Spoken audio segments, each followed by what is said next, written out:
Accountable kayong lahat na magpapulburon test or hindi, lumayas na kayo dyan. Kaya tama yung panawagan ni Cathy. Dapat si Amy Marcos ang kumausap sa kanyang kapatid. Huwag na tayong maglokohan, Senator Amy. Kailan ka lalabas? Kapag wala ng saysay, maglalaro na lang ba tayo dito ng maang-maangan? Ganyan?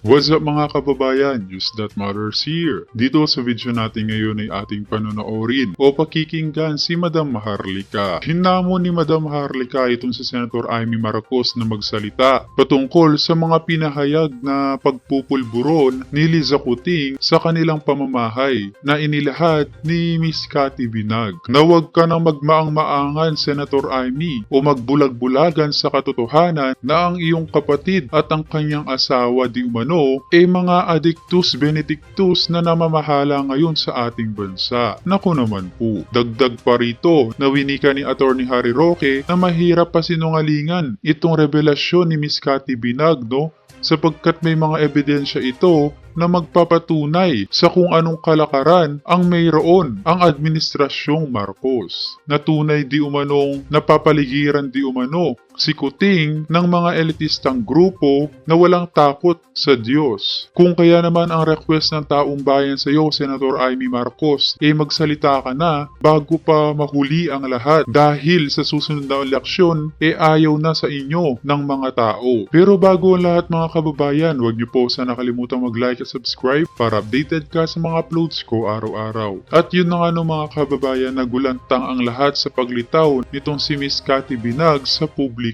na pinatotohanan niya ang issue ng umano'y paggamit ng illegal na droga ni Bongbong Marcos Jr. Nasaad niya sa panayam na ilang beses niya na nakita na gumagamit ng pulburon itong si Cuting sapagkat naging karelasyon nga niya itong si Tony Boy o Florendo na kapwa malapit na kaibigan ni FL Liza at ng presidente. Na ayon nga dito sa law expert na si Atty. Harry Roque, may personal knowledge itong si Miss Cathy Binag sa isyong ito na maaring ikabagsak ng administrasyong Marcos. Na kung matatandaan nyo mga kababayan, dati pa sinasabi na bago ang kumpanya na may tatakbong pangulo na isang addictus benedictus, ngunit na siya ngang pinapatamaan itong si Cuting. Ngunit tayong taong bayan talagang nabudol at hindi naniwala dito kay FPRRD. At sa huli sa panig ni Miss Cathy Binag kanyang winika na may 150 USB na nakabahagi na sa mga pinagkakatiwalaang tao niya ang mga ebidensya laban kina Cuting Liza at mga circle of friends na bangag di umano. Na kung may mangyaring masama dito sa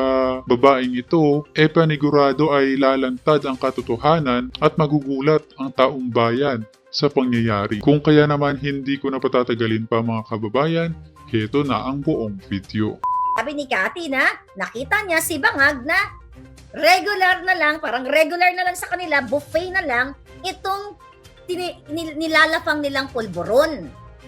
Accountable kayong lahat na magpapulburon test or hindi, lumayas na kayo dyan. Kaya tama yung panawagan ni Cathy. Dapat si Amy Marcos ang kumausap sa kanyang kapatid para linawin ang lahat. Kasi Senator Amy, napag-alaman ko na lumapit din sa'yo yung pinsan mo. Okay? Yung sinabi ko kagabi, lumapit sa'yo yung pinsan mo na inalok din ni Liza ng pulburon. Ano pa ba inaantay natin, Senator Amy? Excuse me? Ano pang inaantay? Lumapit sa'yo. Ang sabi sa'yo, according to my puting ahas, na inalok siya ni Liza ng Coke. Do you want some Coke? Kaya nga sabi niya, yeah, Diet Coke please. Tapos nagtawanan yung mga pulboronic. Kasi, hindi yun ang minimin niya. Ang minimin yung favorite niyang mga ngagva. Huwag na tayong maglokohan, Senator Amy. Kailan ka lalabas? Kapag wala ng saysay? O kapag wala na yung kapatid mo? Diba? Kailan ka lalabas? Maglalaro na lang ba tayo dito ng maang-maangan? Ganyan?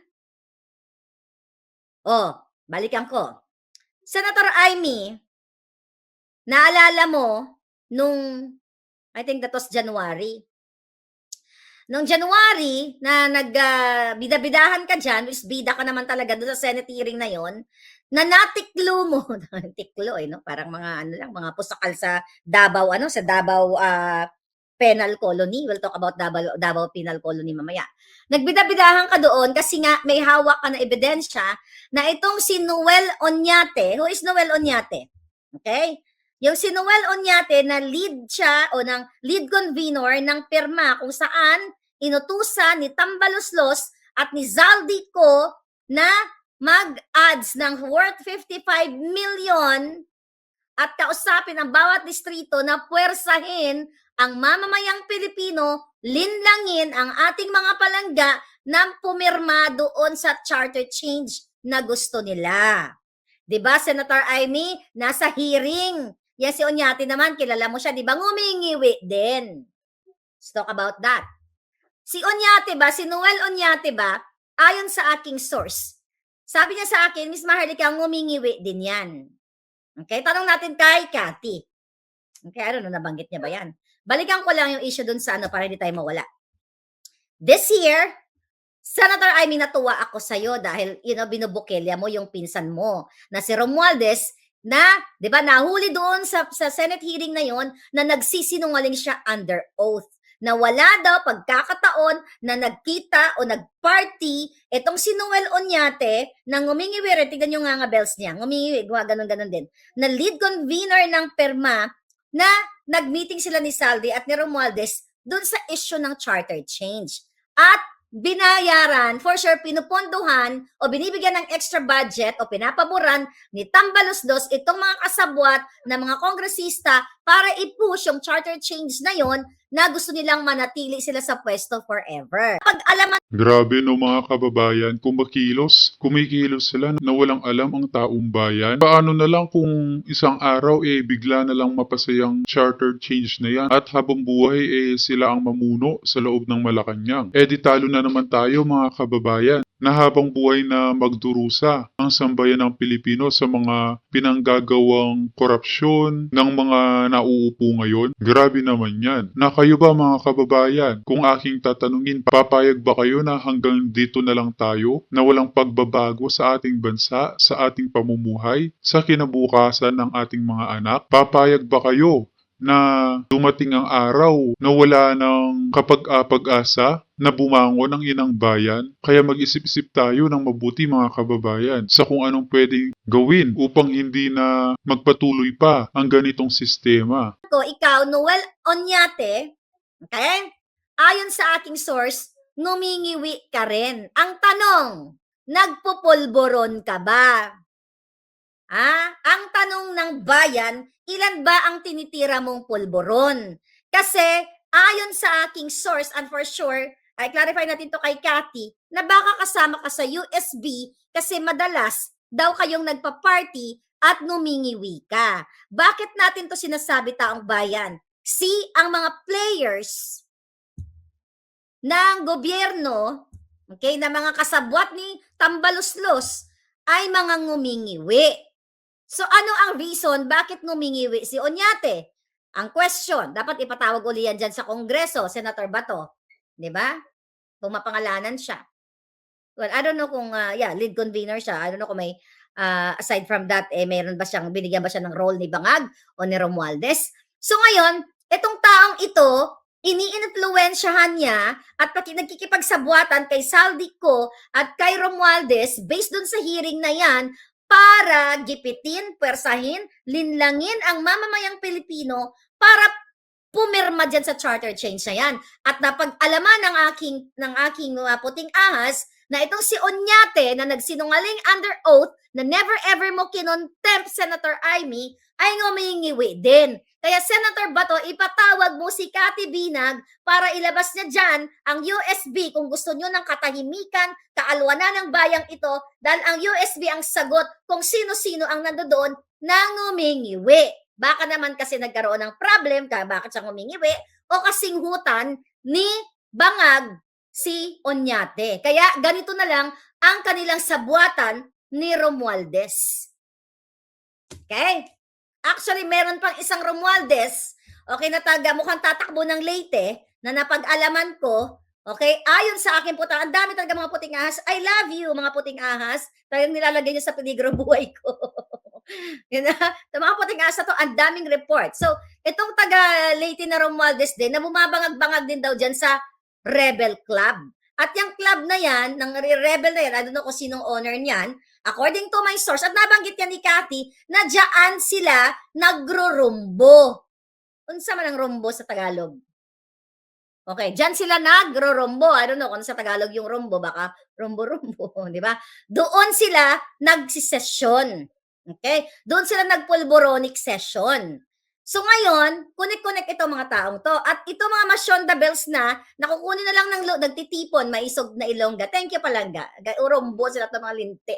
Anyway, yun. So connect-connect. Kaya maluloka ka talaga mga kababayan, na nasa karimlan na ang buhay natin. Imagine nyo, napag-alaman natin, okay? Itong report na Tama ka dyan, Madam Maharlika, na nababalot na ng kadiliman ang pamumuhay ng sambayan ng Pilipino dahil sa mga nauupo ngayon. Imagine, niluklok ka ng taong bayan para maglingkod tapos ikaw pa lang magiging mitya o dahilan ng mga kahayupan at karahasan na nangyayari sa ating bansa, na bumabalik na nga na naman tong mga pulburon na kriminalidad sa ating bansa na siyang napagtagumpayan noon ni PRRD. At ang isa pa dun lumulubog na ang bansang Pilipinas sa dami ng utang na ginagawa ng gobyerno. ito na, itong si Mr. Onyate, sumagot ka. Bakit ka daw ngumingiwi? Nagsisession. Hang out. Dami talaga mga palangga ko. Yun na yun. Basta rumbuhan nila mga linte. See? Napagtagni-tagni ang mga pangyayari and I hope lumabas din itong kamag-anak ni Aimee. Kamag-anak to ni Aimee na si ERQ. Okay? Code name ERQ. Ikaw ERQ, lumabas ka na, kasi sabi ko naman, hindi naman lahat ng Romualdez, ng apelyido na Romualdez ay masamang tao. Hindi rin naman lahat ng mga Marcos na apelyido ng Marcos ay masamang tao. Meron dyan naman matino. Kasi, ang iba dyan, may mga away-away din na hindi natin alam. But wag natin i-generalize. Ngayon, pero napag-alaman natin, nasabi sa akin, Miss Marlica, i-call out mo si Onyate kasi ngumingiwi din siya. Kaya nga ang tanong ko, sige, tignan natin, schedule natin yung Republic of Ngiwi, sabi ni Consin. So ngayon, tinignan ko si Onyate doon sa Senate hearing bago tayo mag-vlog. Talagang nagbabakil siya. Parang may something sa bibig niya. Napag-alaman ko na si Onyate ay madalas daw nagpa-party ito sa Dasmariñas. Sa Dasma. Okay? Sabi ni Zara Lee na ngiwi nisyon man. Okay? So madalas ka daw nagpa-party at naghahain ka ng pulburon. So sagutin nyo ito lahat. Abalos, di ba? DILG ka. Ano ba ang trabaho mo? PNP, ano bang mga trabaho nyo? To secure what? The Filipino people. To serve and protect public safety. Iba na daw Maharlika, to secure and protect the crocodiles na. Di umano, hindi na daw to serve and protect Filipino people. Mga crocodile na daw dapat. Hindi ba dapat ang lahat ng mga ngiwi, lalo na yung mga pulboronic manufacturers, pinapalayan yung mga yawa mo, di ba dapat ay inyong lipulin? Pero wala kayong aksyon, talamak na ang pulburon sa bawat kanto ng Pilipinas. Bumaba ang moral ng mga kapulisan dahil inaapi nyo ang mga matitinong pulis, ang mga general, ang katulad ni Marbil na nagbukang syonga bills doon kanina sa Senate hearing, I'll talk about that later, wala sa mga tamang katinuan dahil sila ang kanilang mga utak ay manipulated by bangags o baka sila mismo ay nagbabangag kaya hindi sila nakakapag-isip ng tama para sa bayan. Senator Aimee, napag-alaman ko, nakilala mo rin si Onyate at alam mo ang aktibidades dahil ito ay mga kaklase nila sa party-party. Okay? So bakit hindi mo na ito itodo? Total, kinalaban mo na rin naman yung pinsan mo dahil yung pinsan mo si Romualdez dahil somehow, I was so happy nung lumabas ka na kahit pinsan mo ay inilabas mo yung sabuatan nila ni Onyate. Ilabas mo na rin yung ngiwian nilang sabuatan. Diba? Ngayon, si Cathy Binag, hindi na tinanong siya ni Lorraine doon kung nakita ba niya si Tambaluslos na tumitira ng pulburon. Sabi niya, in fairness, hindi. Baka ang tinitira ay mantika. Baka tinutughong niya yung mantika, no? Parang ano, zzz, parang hose ng tubig. Baka yun yung tinitira niya kasi, tignan mo naman yung manifestation, By the way, a shout out kay Pangulong Duterte. Sir, reporting to you, sir. PRRD, thank you. Sabi ni Sol Soroka, nanonood daw po. I hope nanonood ka ngayon sa akin.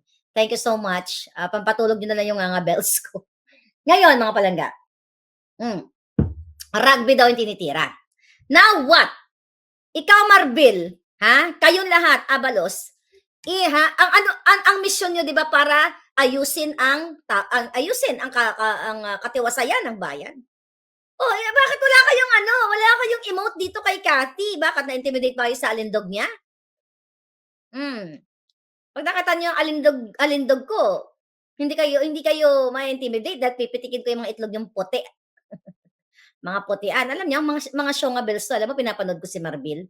Doon kanina sa hearing niya, si Marbil na gonggong.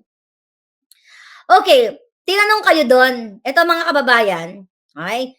Tinanong si Marbil tungkol dito nga sa ang issue dun sa pag-raid sa KOJC. By the way, this morning, Monday, dyan sa Pilipinas, 2:00 ng madaling araw, nanutok na naman ng mga pusil ang mga hinayupak na, ito muna unahin ko bago ko ito makalimutan. Ha? Ito, you have to know. People from Davao. Okay?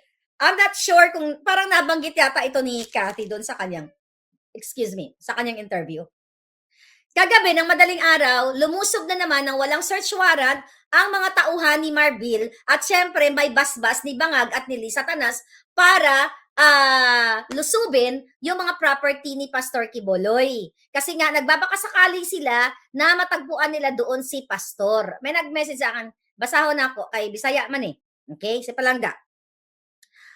Ingon na ako, sa Tamayong. Although na-report na yata to. Okay, for your information lang, mas gwapo marilini mo kay Sir Karon, giransak na pod nila ang Tamayong. Unya, giharangan ang dalan. Okay, tagalogin ko na lang. So ngayon, sabi dito, sana mai-report ito, sir, kasi niransak nila. Alam niyo naman niransak. Diba? Niransak siguro pati, nagnakaw pa yung mga hiniyupak. Doon, ang Tamayong, yung property niyang mga KOJC. Hinarangan nila yung mga daan at ang aming lawyer at SMNI hindi nila pinapasok. Unya, gipangtalian among kauban. Unya, pinagtatalian ang aming mga kasamahan na mga workers dito sa Tamayong. Karon, unsa naman ni nga gobyerno, mga military unta ang og pulis. Mga anong klaseng gobyerno ito? Mga military at pulis na andito. Hindi pinapasok ang mga media. Sabi nila na, ingon nga, ito, sabi niya, mga abusador talaga, mga abusado talaga. Okay? Palihog lang, paki-inform si Mayor Basti dito sa nangyayari sa amin. Okay. Nakita niyo naman yung video. Parang mga thief in the night. Okay? Itong mga lumusob. So, posible, at walang mga badge ba tawag doon? Walang mga nameplate. Okay? Walang mga nameplate. Walang pagkakakalanlan kasi nakakubli sila. Ayon kay Cathy, posible, dahil naikwento sa kanya ni TBF or Tony Boy Florendo, slang pang-itad, patch, whatever, na posible ang gawain daw nila Lagdameo, according to Cathy, na pwede silang magpalabas na mga preso ba, na mga prisoners from Davao penal colony, doon sa kulungan. Okay? Pwede sila magpalabas ng mga preso dito, doon, para gamitin nila, pasuotin nila ng mga uniforme ng mga police o officials, military, kung ano man ang trip nila, para mangharas at lumusob. Ang sabi nga ni Cathy dyan, sana mga policemen, mga sir, wag ninyong parang, madamay kayo dito kasi syempre masisira nga naman ang moral ng ating mga pulis.